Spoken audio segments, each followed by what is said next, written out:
빛의 갑옷을 입자라는 제목으로 말씀을 전하도록 하겠습니다.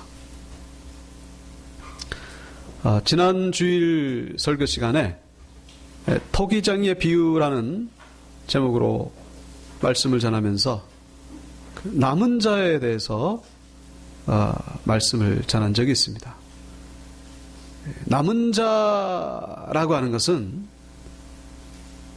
이제 그 유대인이 됐든지 이방인이 됐든지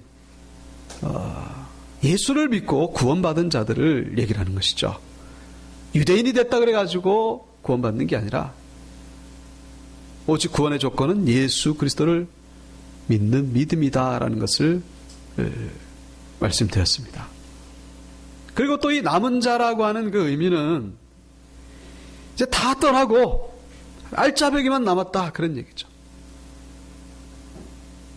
그래서 우리가 교회를 다닌다 해가지고 예수를 믿는다 그래가지고 다 구원받는 게 아니라 이렇게 해서 떨어져 나가고 저렇게 해서 떨어져 나가고 떨어져 나가는 거예요. 그 떨어져 나가는 가운데에 끝까지 남은 자들, 이런 자들만 구원을 얻게 된다. 그래서 이 남은 자라고 하는 것은 다른 말로 표현하면 이기는 자라고 말할 수 있어요. 이기는 자. 그 어떤 데서 잘 쓰는 이기는 자. 이기는 자. 그래서 믿음으로 이 환난을 이기고 세상의 유혹을 이기고 이기는 자가 남는 자가 된다라고 말할 수가 있는 것이죠. 그래서 이기는 자, 남는 자가 되기 위해서 오늘 본문에서 이 두 가지를 말씀하고 있습니다. 신앙생활을 우리가 하는데 안 떨어져 나가려면 끝까지 남은 자가 되기 위해서는 이 두 가지. 첫째는 뭐냐? 바로 때를 알아야 된다는 것입니다. 때를 알아야 된다. 11절에 나오죠. 또 너희가 이 시기를 알거니와 자다가 깰 때가 벌써 되었으니 이는 이제 우리의 구원이 처음 믿을 때보다 가까웠습니다. 자, 이 구절의 원래 말씀은 이제 예수님 재림할 때가 더 가까웠다, 이제 그런 의미죠. 그러니까 처음 믿을 때보다 예수님 오실 때가 더 가까웠다, 이제 그런 의미로 우리가 문자적인 해석을 할 수가 있고, 그리고 또 다른 의미로 우리 이 시대를 살아가는 우리에게 지금 뭘 하고 있느냐, 하나님 앞에서 지금 뭘 하고 있는지 돌아보라는 거예요. 지금 내가 어디에 지금 있는지, 열심히 살아가는데 방향이 지금 제대로 가고 있는지 똑바로 지금 정신 차리고 보라는 거예요. 뭘 열심히 하긴 하는데 결국 나중에 가가지고 이상한 데로 빠지고, 더 열심히 하다가 뭔가 소중한 것을 놓쳐버리고 그러는 일을 당해서는 안 된다. 그런 의미로 해석할 수가 있습니다. 2003년도 그 조선일보에 난 기사입니다만은 그 이탈리아의 어떤 사람이 로또 복권에 1등에 당첨됐어요.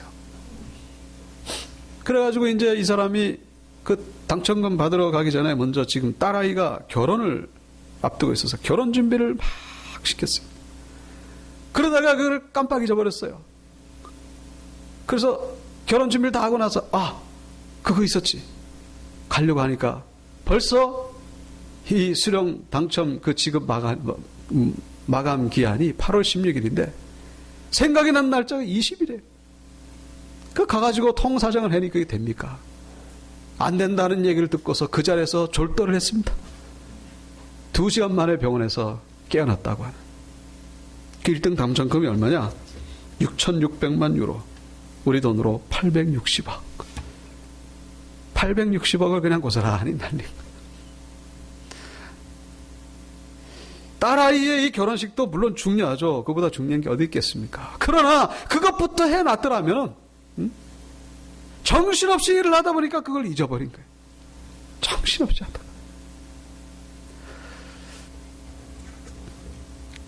제가 생각할 때는 아마 이분이 1등이 당첨되니까 배가 불러가지고 뭘 해도 안 먹어도 배부르고 뭘 해도 배부르니까 그냥 그래 이래 있다가 이제 잊어버리지 않았을까.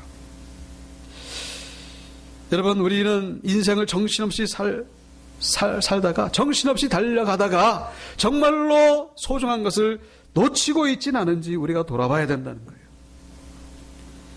여러분, 로또 1등 당첨 복권보다 더 소중한 것은 바로 영원한 천국인 줄로 믿으시기 바랍니다. 아멘. 영원한 천국. 우리가 이 땅에서 정신이 팔려가지고 정신없이 살아가다가 이 영원한 천국을 잊어버리고 살아가고 있지는 않지. 여기 12절에 보면은 세상은 밤이라고 말씀하고 있죠. 밤이기 때문에 우리가 잊어버리는 거예요. 영적인 밤, 죄 짓기 좋고 타락하기 좋은 그 세상에 빠져 있다가 점점 천국은 멀어져 간다는 것입니다. 제가 이제 말씀드리려고 하는 것은 이제 뭐 약간 정치적인 그런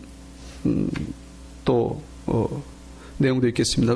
정치에 대해서는 관심 없어요. 저는 정치인들이 알아서 하겠거냐고 저는 정치면은 아예 보지도 않습니다. 지금 나라가 지금 이래 돼가지고 제가 염려가 돼가지고 안 볼 수가 없어요. 그래서 지금 어저께도 광화문에 많은 분들이 이제 촛불 집회로 모였습니다만, 뭐 나가서 외치고 그런 건 저는 그건 잘못했다고 생각 안 합니다. 외칠 수도 있고. 그리고 대통령이 잘못했다고, 아무리 대통령이지만 잘못했으면 심판을 받아야죠. 그러나 저는 무슨 생각이 드냐면, 이제는 좀 눈을 돌려서 대한민국을 바라봐야지 되지 않겠는가 하는 그런 생각이 들었습니다. 대한민국을 바라봐야 되지 않겠는가. 그 같은 시간에 그 서울역 광장에는 그 대통령 하야 반대를 외치는 그런 집회가 동시에 있습니다. 근데 그분들의 주장은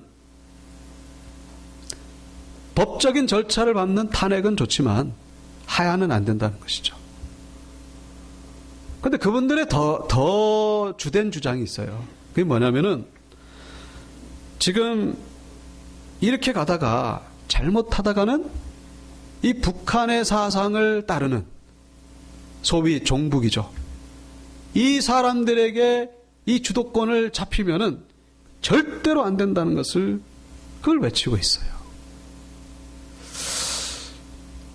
여러분도 아시겠지만 지금 그 차기 대권 주자 가운데에 가장 높은 지지율을 받는 분이 바로 이분의 사상이 의심스럽다는 것이죠. 그래서 누구든지 검색해 볼 수가 있어요. 인터넷에 보면. 근데 이분이 뭘 주장하냐면은 직접 자기 말로 주장을 합니다. 연방제를 주장해요. 연방제. 남북 통일될 때에 연방제 형태로 통일을 해야 된다. 이걸 주장해요. 김대중 대통령이 그걸 주장했는데 그거를 반드시 이뤄내겠다. 이 연방제가 뭐냐면은 한 국가 내에 두 개의 정부가 있는 거예요.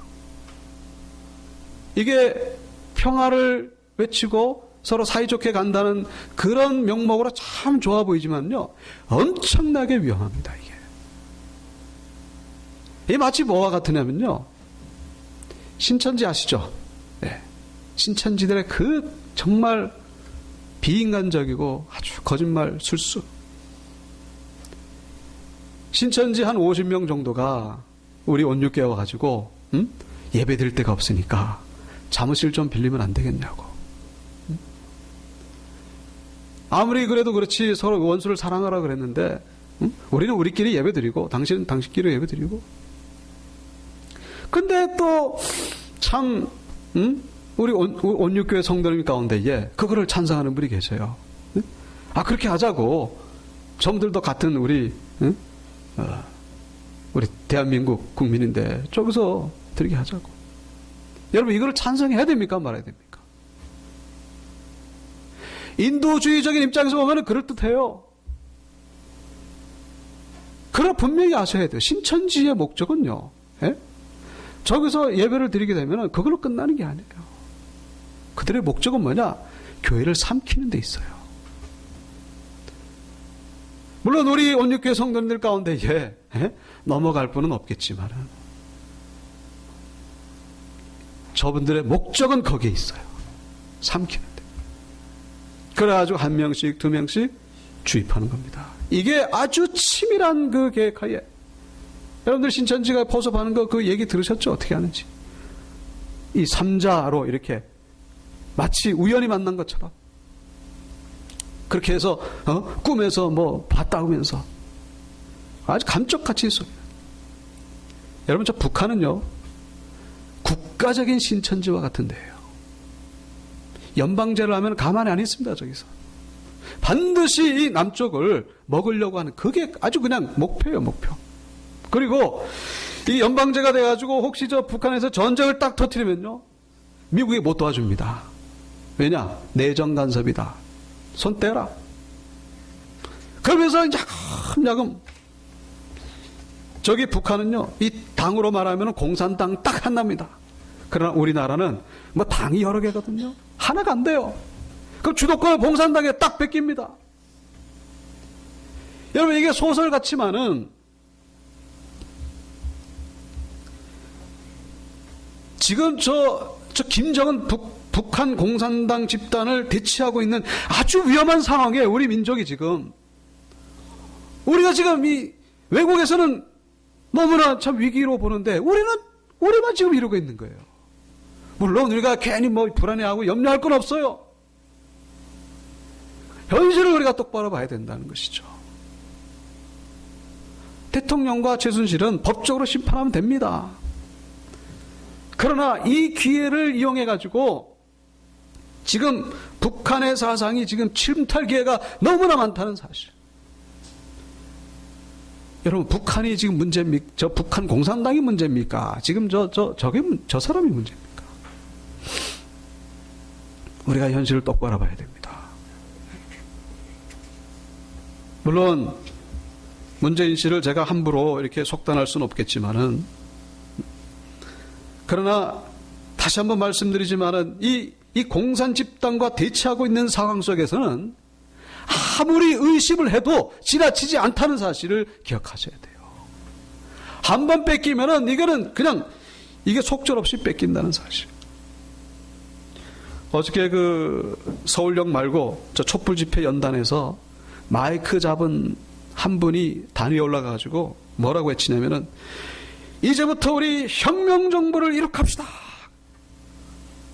근데 사람들이 와 그러는 거예요. 와, 혁명 정부가 뭡니까? 북한 공산당이 지금 쓰는 용어예요 지금. 제가 이 시간에 제가 말씀을 다 못 드리고 설교 시간이기 때문에 온유교 홈페이지에 제가 올려놨으니까 한번 보시기 바랍니다.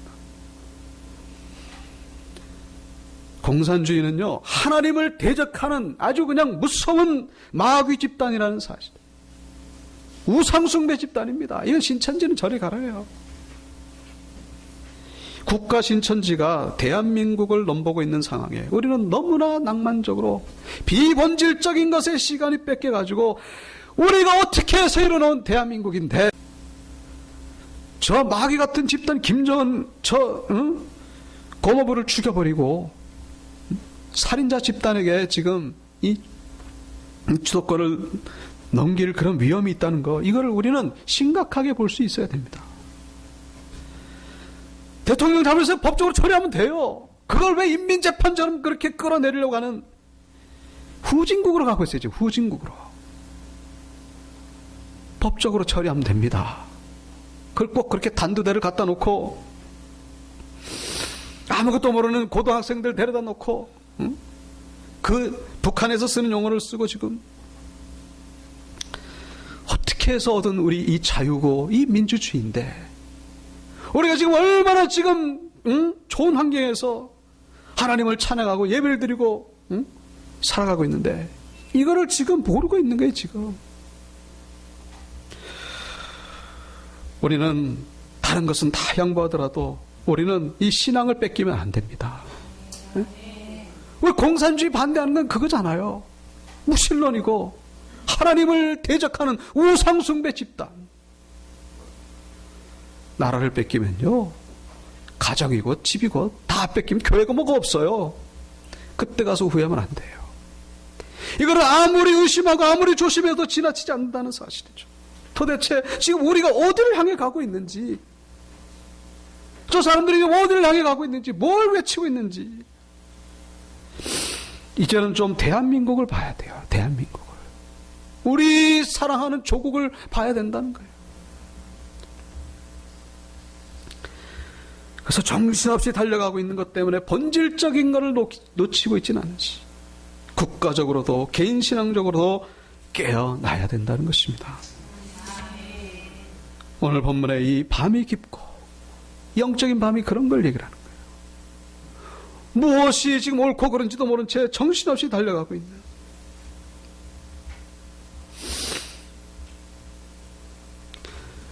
용서하지 못하는 시대입니다. 정의를 외치는 거 그거 누가 못합니까? 정의를 외치기 전에 진리를 외쳐야 돼요. 우리는 비판하기 전에 용서를 외치고. 왜 그걸 못하는지. 오늘 보면 13절에 낮에와 같이 단정히 행하고 방탕하거나 술 취하지 말고 음란하거나 호색하지 말고 다투거나 시기하지 말고. 우리 삶 가운데 아직 하나님 앞에서 정리하지 못한 것이 있다면 이게 지금 영적인 어둠에 놓여 있다는 사실을 기억하셔야 됩니다. 아직 거룩하지 못하고 경건하지 못한 게 있다면 알고 있다고. 더 이상 얘기 안 해도 돼. 여러분, 알고 있으면 뭐합니까? 이거 정리 안 되면은 구원은 받겠죠. 교회는 다니겠죠. 그러나 복을 못 받는다는 사실을 기억하셔야 돼요. 하나님은 우리에게 복을 예비하고 계신데 필요 없냐? 점점 하나님의 은혜와 복과는 멀어지는 거야. 내가 자꾸만 이 정리하지 못한 것 때문에. 하나님이 복을 주시려고 해도 복을 주실 수가 없다는 것입니다. 거룩한 삶, 경건한 삶을 살으셔야 돼요. 이게 바로 남은 자의 삶이라는 사실인 것이죠. 남은 자는 그렇게 사는 거예요. 남은 자는 정신없이 사는 게 아니에요. 남은 자는 자기를 돌아보고 경건하게 거룩하게 살아가는 자들. 그렇지 않으면은 우리 장로님 그렇게 기도하셨습니다. 쓰나미에, 세상의 쓰나미에 휩쓸려 가는 겁니다. 이 쓰나미의 힘이 얼마나 대단한지. 거룩한 삶을 붙잡으셔야 된다는 것이죠. 우리 두 번째로 본문에서 말씀하시는 메시지가 있습니다. 그건 바로 빛의 갑옷을 입으라는 거예요. 빛의 갑옷을. 우리 한번 따라 보실까요? 빛의 갑옷을 입자. 네, 오늘 말씀의 제목이죠. 빛의 갑옷을 입자. 어둠에 있다가 이제 나오는 것은, 그러니까 이제 이 낡은 옷을 벗는 거예요. 낡은 옷을 벗고 그 다음에 이제는 뭡니까? 새 옷을 입어야 돼요. 새 옷을. 이것은 바로 14절에 나오는 예수 그리스도로 옷 입고 예수 그리스도의 옷과 같은 것이죠. 이 성경에는 이 인류가 입는 옷을 세 종류로 구분하고 있습니다. 이게 뭐냐면은 첫 번째가 바로 무화과 나뭇잎으로 만든 옷이에요. 창세기 3장 7절. 이에 그들의 눈이 밝아져 자기들이 벗은 줄을 알고 무화과 나무 잎을 엮어 치마로 삼았더라. 네. 이 아담과 하와가 선악과 따먹고 나서 범죄한 다음에 갑자기 그냥 자기들의 벗은 몸이 이게 보인 거예요. 이 수치스럽고 부끄러워가지고, 그래가지고 어떻게 해요? 무화과 나무 잎을 막 엮어다가 그걸 가지고 옷을 만들어 입은 거예요. 그 옷, 이게 뭡니까? 하나님을 떠난 채 인간끼리 어떻게 그냥 의를 이루어 보려고 하는 그런 모습. 인간의 의. 그게 바로 무화과 나뭇잎으로 만든 옷을 입은 것과 같다는 거예요. 이 옷은 어떻게 됩니까? 비바람이 치면요, 후딱 날아가 버립니다. 너무나 불완전하고 너무나 유한하기 짝이 없는 그런 옷이에요. 인간이 아무리 의롭게 살고 아무리 착하게 살고 아무리 선하게 살고 하나님 눈에 보면 뭐예요? 무화과 나뭇잎으로 만든 옷이라는 거예요. 불쌍한 거예요. 불쌍하게 짝이 없는 거예요. 저 무화과 나뭇잎 떨어져 나가보면 인간의 의가 그와 같다는 거예요. 인간의 의가 뭐 조금 반짝 뭐 대단한 것 같은데 순식간에 없어져 버리고 맙니다. 아이고 보니까 의인인 줄 알았는데 아이고 별 볼 일 없네. 이게 인간이에요. 이게 인간. 다시 말씀드리지만은 여러분 대통령 기대하지 마세요. 우리는 대통령 믿고 이 나라에서 살아가는 게 아니에요. 우리는 애초부터 우리의 대통령은 누구예요? 하나님이십니다. 하나님. 대통령은 저 인간의 인간. 뭘 그렇게 기대하고 뭘 그렇게 실망하십니까? 그럴 줄 몰랐습니까? 그럴 줄 몰랐냐고요? 다른 사람이 뭐 하면 잘할 것 같아요? 웃기는 소리. 인간은 그래요. 인간이 그렇다고요. 왜 사람을 의지하십니까? 하나님을 의지해야죠. 하나님을 의지 못하니까 실망한 게 많고 그냥 낙심되는 게 많고. 하나님을 보세요. 하나님 보면은요 다른 거 다 거기서 거기 뭘 그렇게 대단한 게 있고 뭘 그렇게 못난 게 있고 거기서 거기에요.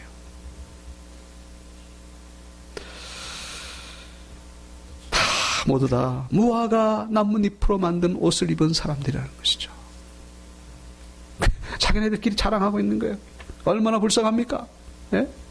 곧 없어져 버릴 그 옷, 그것을 옷을 입고 뭐 네가 뭐 더 푸른색 무화과 나뭇잎이네? 응? 내 무화과 나뭇잎이 더 크고 뭐 그러네? 참 불쌍한 거예요. 두 번째 옷은 뭐냐? 가죽으로 만든 옷. 예? 아담이 그렇게 옷을 입고 있으니까 하나님이 볼 때 얼마나 불쌍합니까? 예? 하도 불쌍하니까 야, 옷 좀 치워라. 내가 옷 만들어 줄게. 그래서 창세기 3장 21절 여호와 하나님이 아담과 그의 아내를 위하여 가죽옷을 지어 입히시니라. 가죽옷을 지어 입히시니라. 이게 뭐예요? 짐승을 잡아가지고 짐승이 죽은 거예요. 짐승이 이 아담과 하와 그 수치를 가리기 위해서 짐승이 죽은 거예요. 이게 뭡니까? 율법에 나오는 그 제사죠. 제사. 소를 잡고 양을 잡아가지고 하나님 앞에 죄 용서받는 것. 그 제사. 이게 뭡니까? 이건 율법적인 의예요. 이것도 불완전한 거예요. 율법적인 의가 뭡니까? 이거는 한마디로 말씀드리면은 우리가 교회 신앙생활을 하는데 하나님을 만나지 못했어요. 성령 체험을 못했습니다. 그래가지고 율법적인 데에 매인 거예요. 이거는 해야 된다. 저건 하지 말아야 된다. 그러니까 교회를 나가긴 나가는데 하나님을 뭐 믿긴 믿는데 힘든 거예요. 이게. 응? 신앙생활하는 게 힘들고 교회 나가는 것도 힘들어요. 왜? 율법에 매여가지고. 우리가 어떤 일을 할 때에 기쁨을 가지고 하는 것과 의무적으로 하는 게 이 차이가 난다는 거 너무나 잘 아시죠? 우리가 손주를 볼 때 손주 아들보다 뭐 더 이쁘다고 합니다만 전 잘 모르겠어요. 그래도 힘들잖아요. 내 손주를 보는 것과 의무적으로 다른 애의 손주를 보는 것과 좀 비교가 좀 그렇습니다만 이게 내 손주는 기쁜 거예요. 그래도 기쁜 겁니다. 피곤하지가 않아요. 의무적으로 하는 것은 피곤하게 마련이에요. 신앙생활이 이 가죽옷을 입고 하는 분들이 그렇다는 거예요. 내 안에 성령님이 계시지 않고 하나님이 계시지 않으면 이게 그냥 하기는 해야 되겠는데 가긴 가야 되겠는데 너무 피곤하고 힘든 거예요. 그래서 우리가 무슨 옷을 입어야 됩니까? 바로 빛의 갑옷을 입어야 되는 거예요. 믿습니까? 빛의 갑옷을 입자. 이 짐승의 가죽옷과 빛의 갑옷은 무슨 차이입니까? 바로 성령의 공급을 받느냐 안 받느냐 그 차이라는 거예요. 성령의 공급이 있느냐? 그걸 빛의 갑옷이에요. 갑옷을 입어야 됩니다. 우리는 영적 전쟁터에서 갑옷을 입지 않으면 그냥 속수무책으로 이 옷을 입어야 다시는 어둠 속으로 우리가 들어가지 않는다는 거예요. 성령의 공급을 받으려면요 다른 거 없습니다. 하나님의 말씀과 기도의 줄을 붙잡으시기 바랍니다. 말씀 붙잡고 기도하는 거 외에는 없어요. 그래서 말씀과 기도로 빛의 갑옷을 입는 자들이 돼야 된다고 오늘 본문은 말씀하고 있습니다. 어거스틴이라는 사람, 들어보셨을 겁니다. 이분이 어머님의 속을 그렇게 썩였어요. 어머니의 속을 얼마나 썩이는지. 그래서 이 어머님이 자기 교회 목사님 암브로스에게 가가지고 하소연을 했다는 거예요. 어떻게 해야 저 아들을 고칠 수 있냐고. 그때 목사님이 하시는 말씀. 눈물의 기도가 있는 어머니의 자식은 망하지 않습니다. 어머니가 눈물로 기도하면 자식은 반드시 돌아오게 되어 있습니다. 그래서 이 어머니 모니카가 다시금 용기를 얻어서 기도합니다. 1년, 2년, 3년, 10년 계속 기도를. 한편 이 어거스틴은 그날도 술 취해가지고 집에 들어오는데 갑자기 그 앞에서 여자애들이 고무줄 놀이를 하고 있는 거예요. 그 고무줄 놀이 하면서 부르는 노래가 있잖아요. 그 노래가 마치 자기에게 들려주는 노래와 같이 들리더라는 거예요. 들어가서 읽어라. 가서 들고서 읽어라. 들어가서 뭘 읽으라는 거예요. 자기도 모르게 들어갔더니 그 책상에 어머님이 주셨던 그 성경책이 있는 거예요. 그 성경책을 딱 폈더니 어디가 나와요? 오늘 본문이 나온 거예요. 오늘 본문이. 예? 오늘 본문이 딱 나오는데 이 말씀이 자기의 머리를 땅 때리더라는 거예요. 예? 이 시기를 알거니와 자다가 깰 때가 되었다. 구원이 천미들보다 가까웠고 밤이 깊고 낮이 가까웠다. 어둠의 일을 벗고 빛의 갑옷을 입어라. 그리고 낮과 같이 단정하고 방탕하거나 술 취하지 말고 음란하거나 오색하지 말고 다투거나 시기하지 말고 주 예수 그리스도의 옷 입고 정력을 위하여 육신의 일을 dom하지 말라. 하나님의 음성으로 들리더라. 그제서 무릎 꿇고 거기서 회심하게 됩니다. 그래서 이 어거스틴은 이 위대한 이 기독교 역사 가운데 아주 큰 핵을 긋는 위대한 신학자가 되었다고 하는. 눈물의 기도가 있는 어머니의 자식은 망하지 않습니다. 믿습니까? 우리가 빛의 갑옷을 입으면은 나도 입을 뿐만 아니라 우리 자녀들도 입힐 수가 있다는 사실이죠. 내가 입지 않으면은 우리 자녀들 못 입힙니다. 우리 옆에 있는 분들하고 인사 나누시겠습니다. 빛의 갑옷을 입읍시다. 빛의 갑옷을 입읍시다. 네. 말씀을 마치겠습니다. 남은 자는 이기는 자예요. 이기려면은 빛의 갑옷을 입어야 됩니다. 빛의 갑옷을 입지 않으면은 절대로 이길 수가 없습니다. 나도 입고 가족들에게도 입히고 그래서 하나님의 뜻을 이루어드리는 모두가 되시기를 주님의 이름으로 축원합니다.